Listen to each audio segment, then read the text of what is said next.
Was there ever any worse advice than write what you know? Who of the greats ever wrote what they knew? Did Charlotte Bronte live in a grand country house with a man called Edward Rochester who tried to commit bigamy with her before she wrote Jane Eyre? Was Gustave Flaubert a woman who committed adultery before he wrote Madame Bovary? And how many of us could write a good book if we only wrote what we know? I would have to write about a middle-aged woman who lives in a Midlands town, visits Tesco and tends her garden. No story there. No bestseller. Because it's not interesting. As writers, we have to make things up if we want to spin a good yarn. We have to have a murder or two, a broken heart, a bank robbery, a ride in a spaceship. But what those writers, Flaubert and Bronte, had in common is that they made you feel they did know those lives, that they did have those experiences.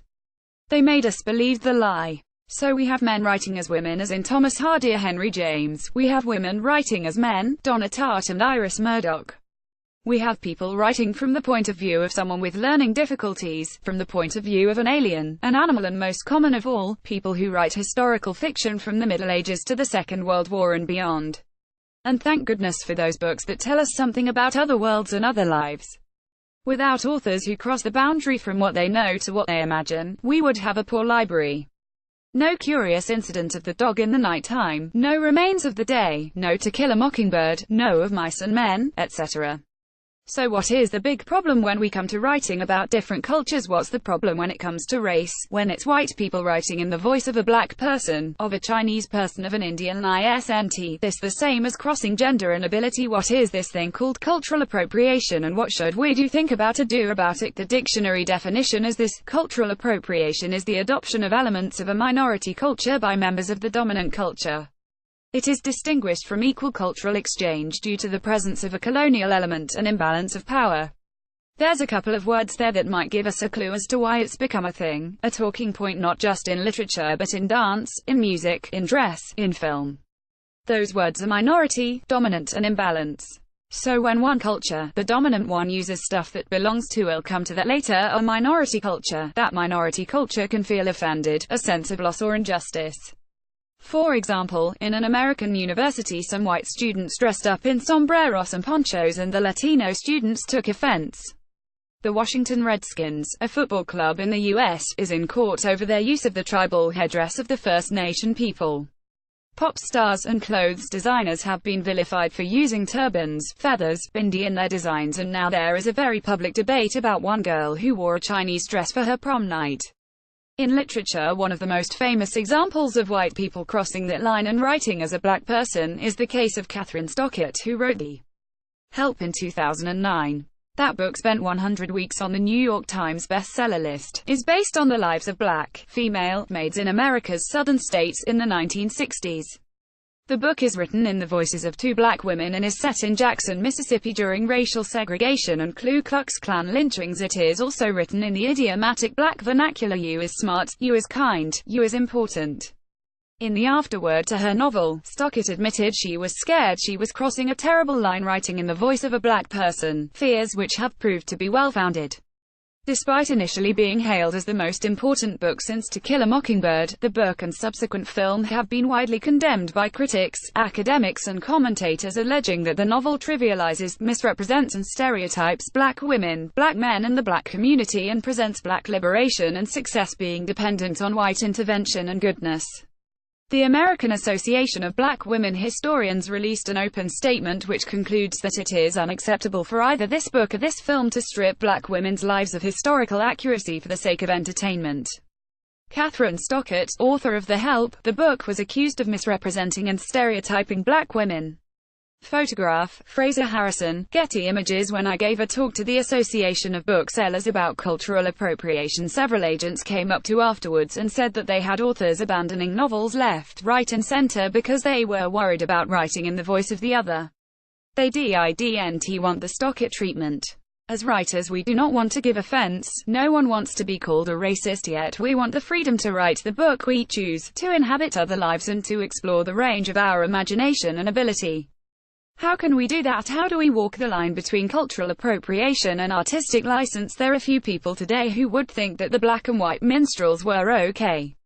Why? Because those white entertainers were pretending in the most crass way possible to be black by wearing pigment black makeup, huge white painted-on smiles, tight curly wigs and white gloves, reducing black people to grotesque and negative stereotypes, singing and dancing for their betters, as the happy slave dancing hard after a day on the plantation. But how could we blackface as a writer? By stereotyping the other in our writing, by taking a few well-worn and probably outdated stereotypes and adding them slapdash to whatever we are writing: the Asian corner shop, the black street hood, the white Latino mama, the Chinese woman in the takeaway.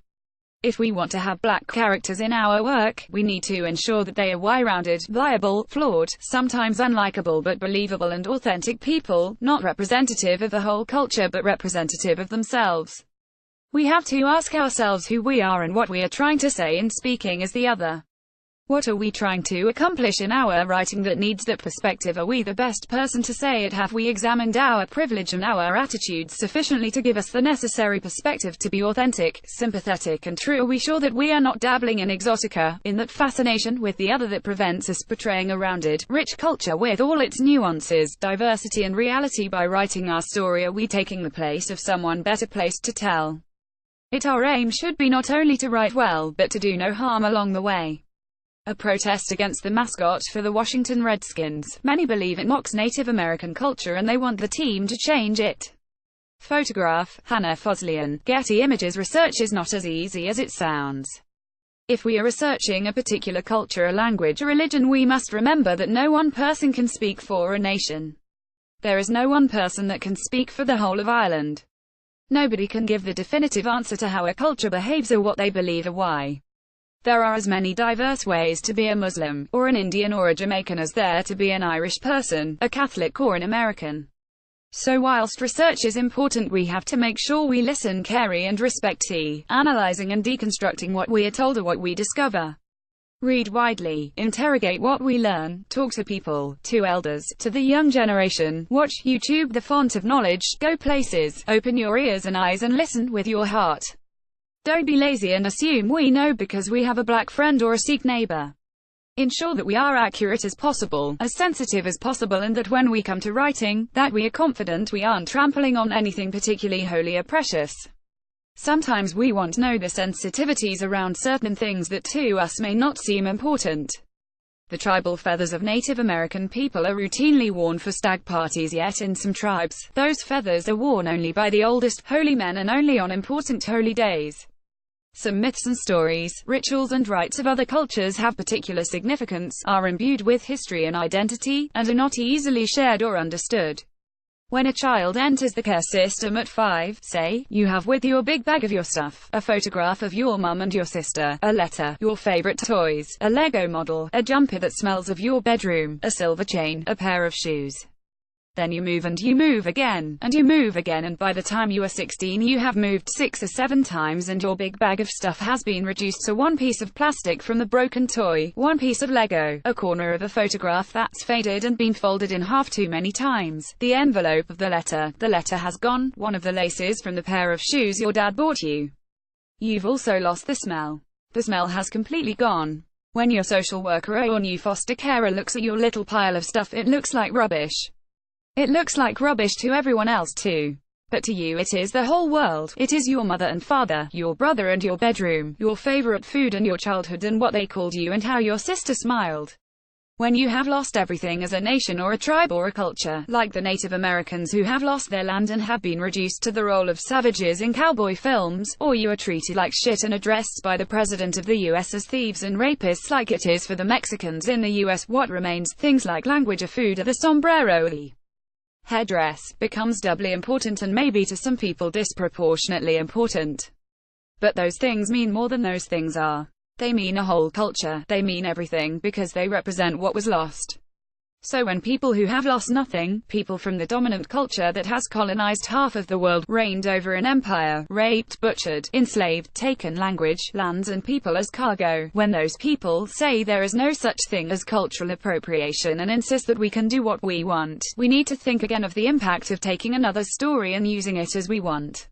One writer put it this way: do not dip your pen in somebody else's blood.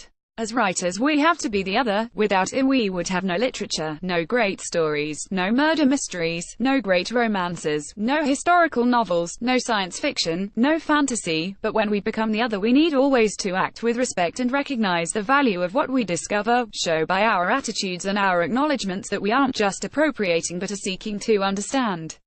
Kit Duvall delivered this manifesto as part of Words Island's National Day for Writers event at International Literature Festival Dublin last month.